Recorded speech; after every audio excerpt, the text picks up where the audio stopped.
صباح الخير حبايبي، شلونكم وشلون الصحة؟ طبعا يوم شيخ علوان قاعد من 6 الصبح تعبان ونحسان ما اقول لكم. صديقي البحر خابرني قال لازم اليوم اجي، انه ابوه عنده شركة كبيرة مال الكش، ما اعرف شو يسموه بالعربي، وينتقل غير مدينة، لازم اليوم اساعده واحضر الامور كلها، احطهم بالسيارة وبعدين يروحون. بس اول شي لا تنسون اللايك وتفعيل الجرس وخليكم بالفيديو. شوفوا سيارة شيخ علوان هنا محطوطة.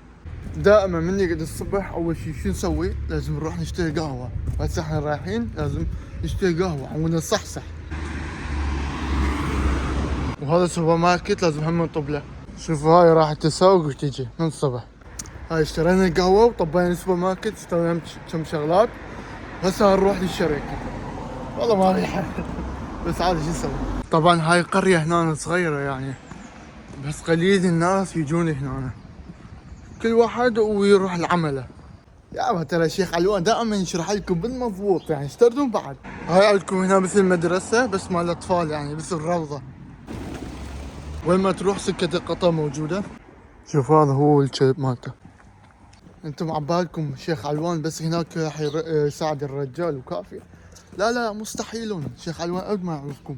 بنكمل هناك بعدين نروح للبيت ناخذ لنا دوش، وبعدين ناخذ الجنطة مالتنا ونروح للقاعة، هناك نتدرب سوا. طبعا هاي الشركة شوفوا ايش قد كبيرة، هاي لازم يوم كلها نرتبها. والشيخ علوان ابد ما يقصر، يعني يساعدكم دائما. خلي جنطتي هنا وبعد شوي اشوفكم. شوفوا راكم هنا مرت الصبح. شوفوا هاي الشركة لازم هاي كلها نسويها اليوم، وهاي مالتي هم قاعد اسويها، قاعد اكملها، يعني لازم كلها ترتيب بترتيب. حتى شوفوا هاي تعالوا والله، شوف هاي الماكينة. والشيخ علوان لازم يسوي استراحة مالته، نسوي استراحة بعدين نروح نكمل شغلنا. شوفوا هذا هم هنا تقدرون تشتغلون. هاي طبعا سيارة مالت الشركة، وهاي الشاحن هم مالت الشركة. كملت استراحتي وهسه لازم اروح اطمن الجو للشركة، لازم اكمل شغلي. لحد الان بعد ما كملنا شوية ونكمل. هاي الماكينة يا اللي اعرفها، كتبوا لي بالكومنتات. يا ابا شوفوا شيخ علوان وين قاعد، يا ابويا شوف، بس اريد لي قهوة ومخدة وانام هنا. شوفوا انام بعد للصبح. تعبت عم تعبت والله، شنو هذا؟ اول يوم تعبت بس انا على المهام. شوفوا ذني الشيخ علوان يريد ياخذ له وحدة ويشويها. اشترطون شو هاي تفاحة هنا، حتى خزان مال مي موجود هنا الهن.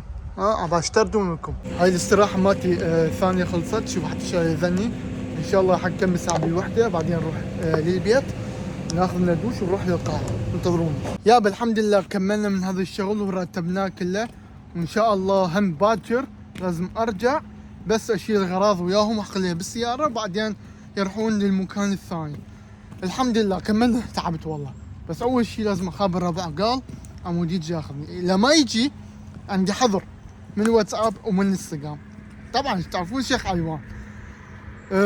وبعدين اروح للبيت اخذ دوش وبعدين نروح للقاعة. شوفوا ذيك اروح وراها شو يقولون. استويون نزلت من الباص، لا دفعت ولا كل شيء، طبيت دغري ماكو بوات بنا قلت الحمد لله، قلت كويس جا طبيت دغري. بعد دقيقتين وصل للبيت اخذ لي دوش وبعدين ننطلق للقاعة. حبايبي كملت اني واخذت لي دوش مرتب وبارد الله، وهذا الجو الحلو ولقاصة شاي حتى صرت رومانسي من هسه اقول لكم. المهم على اساس اليوم اروح للقاعة، بس للاسف اليوم معزلة ما اعرف شنو السبب. كلت اللقمة وقاعد اشرب لقمة شاي. وش يقولكم شيخ علوان، اعذروني خاف اني ما طولت بالفيديو اليوم.